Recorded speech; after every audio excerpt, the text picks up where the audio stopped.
si Sisa, ang isang mapagmahal na ina ng aking mga anak na si Crispin at Basilio.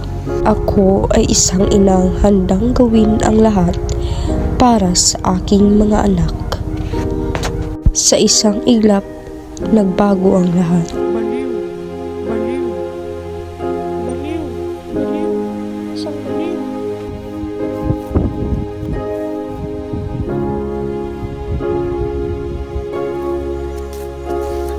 Crispin!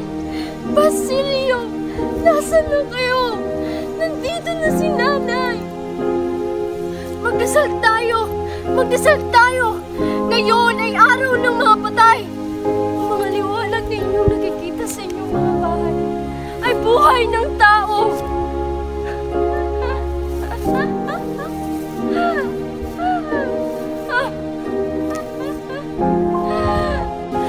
Sumama kayo sa akin! Ipagdadasal natin ang mga anak ko!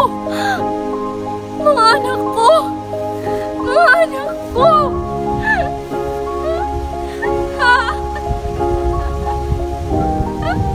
Ikaw! Oo, ikaw! Nakikita mo ba ang ilaw sa kampanaryo?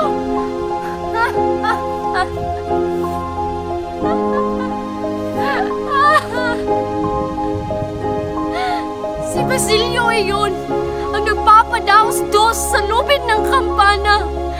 At ang ilaw sa kumbento. Alam mo ba, ha? Alam mo ba kung sino yun?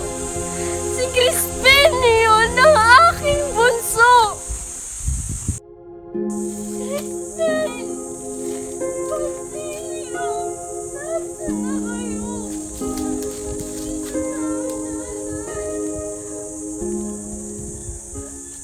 Muli, ako si Sisa na nagdurusa sa sistematikong pang-aabuso at pang-aapi na nagdulot sa pagkasira ng aking pag-iisip at nangungulila sa mga minamahal kong anak na si Crispin at Basilio.